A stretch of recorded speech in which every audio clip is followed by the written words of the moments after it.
Fala galera, WhiteZX aqui e hoje vamos fazer uma análise do capítulo 1177 de One Piece. E bora conferir esse capítulo insano. Então já ative seu Gear 5 e dê um porradão com o Haki do Rei no like e fique até o final. E se gostar, considere embarcar no meu bando, se inscrevendo aí no canal. Mas agora bora conferir esse capítulo fantástico da nossa querida e amada obra One Piece.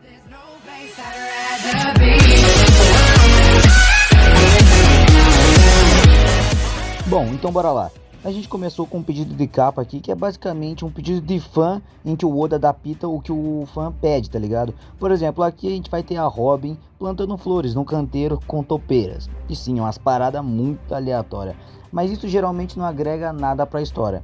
Bom, só pra constar, rapaziada, pedidos de capa e história de capa são duas coisas totalmente diferentes. História de capa realmente são canônicas e elas agregam sim pra história, porque é um jeito do Oda contar o que está acontecendo com um certo personagem. Ele não precisa introduzir no capítulo em si, apenas adaptando nas capas do capítulo, entendeu? Então essa é a pequena diferença, rapaziada.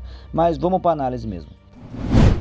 Bom, na Vila Oeste de Elbaf, as crianças que foram salvas no capítulo passado presenciam a luta dos poderosos guerreiros gigantes contra os gigantes que caíram no Dome Reverso de Imu. Então nós vemos os novos piratas guerreiros gigantes e os antigos reunidos e prontos para enfrentar os gigantes possuídos.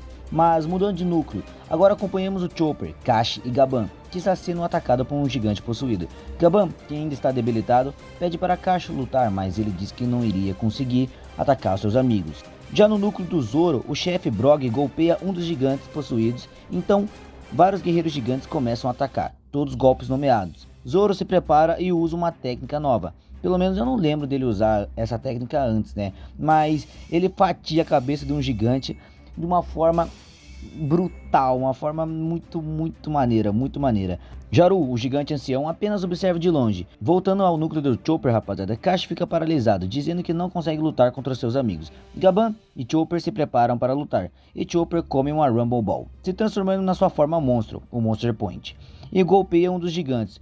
E misteriosamente, Chopper acaba revertendo o Dome Reverso de Imu.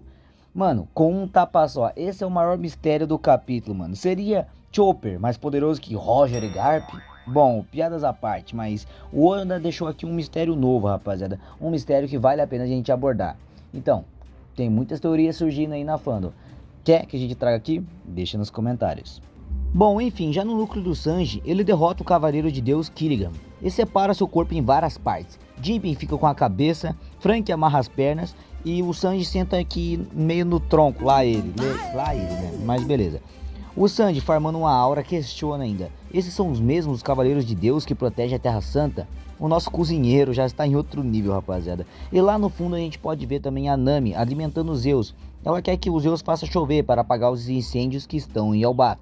Frank diz a Sanji que eles estão fortes demais, afinal, são parte de um bando de um Yonkou. E rapaziada, na minha opinião, os Chapéus de Palha eles têm que receber um power up, mano. Pelo menos grande parte do bando, né? Tirando o trio monstro, ou o quarteto monstro agora, que tá totalmente diferente. Até um quinteto, né? É a possível entrada do Loki, né? Que eu acho que não vai rolar, mas beleza. Vamos seguir com a análise aqui então, né, mano? E bom, rapaziada, Loki aparece na sua forma dracônica, monstruosa e badass, por sinal. Com o Luffy no Gear 5 juntamente com ele. Eles disparam um dos seus ataques elétricos em um monstro que estava passando lá por perto, fazendo uma grande explosão. Os Chapéus de Palha ficam espantados com o visual de Loki, mas Nami fica muito brava com Luffy e Loki, perguntando se os dois eram idiotas ou o quê. Ela diz que tá tudo bem se Luffy fez mais um amigo esquisito, mas era pra Loki parar de cuspir fogo, afinal não fazia sentido derrotar os inimigos e destruir Elbaf. Lembrando, as fraquezas de Elbaf, rapaziada, são raios e fogo. Tudo que o Loki tem, basicamente, mano. Então, numa cena muito cômica, Ragnir, o esquilo que é o martelo de Loki, consola Luffy. Uma cena bem engraçada, mano. E Luffy confronta Loki, dizendo que Nami se obrigou com ele por sua causa. Loki dispara mais um ataque em Luffy, o que não causa nenhum dano. Afinal, o golpe tinha raios e o Luffy é de borracha, né, mano? Basicamente, Loki acho que pulou o arco de Skype e não ficou sabendo muita coisa lá não, né, mano? Deu muito errado pro nosso God Enel lá. Mas enfim, Luffy diz a Loki que se o ataque tivesse funcionado ele iria enfiar porrada nele, né? É uma cena bem cômica, bem engraçada, bem chapéu de palha mesmo, hein? Enfim, seguimos. Luffy nota algo e nesse mesmo momento mudamos de núcleo novamente. E bom, já no núcleo mais aguardado, né, rapaziada, pela galera que tá acompanhando o arco de Elbaf, né, mano? Já no núcleo de Brook, Imu e God Usopp, eles estão no centro de rota de número 8. Imu subjuga os dois chapéu de palha. Brook pede pra ele fugir. E nesse momento, o nosso querido God Usopp, numa cena lendária que os fãs já esperavam há tempos, o nosso querido futuro bravo guerreiro dos mares diz, abre aspas, quem é que abandona os seus companheiros e foge? Brook, um guerreiro nunca foge. Eu não vou deixar que me façam de bobo na terra dos meus sonhos, que eu tanto admiro. Além disso, eu tô com uma raiva. Sabe, Brook, esses desgraçados estão desdenhando de Elbaf. Ao invés de usar o próprio poder, eles usaram monstros para atacar Elbaf e fizeram os orgulhosos guerreiros lutarem entre si, distorcendo as suas vontades. Como vocês ousam executar um plano tão baixo assim? Vocês não têm vergonha? O Zop, nesse momento, é golpeado por Imu. Brook tenta interferir, rapaziada, mas é golpeado também. O Zop se levanta e prepara para atirar, e diz algo lendário ao governante do mundo. Abre aspas novamente. Elbaf é a terra dos guerreiros, que viveram arriscando a sua própria vida, com a espada, escudo e corpo. Então se quiser vir, dominar eles, lute direito, e encare eles de frente, seu covarde. Mano, o Zop brilhou nesse capítulo, o Zop Gold, finalmente. Elbaf é o arco do Zop, será?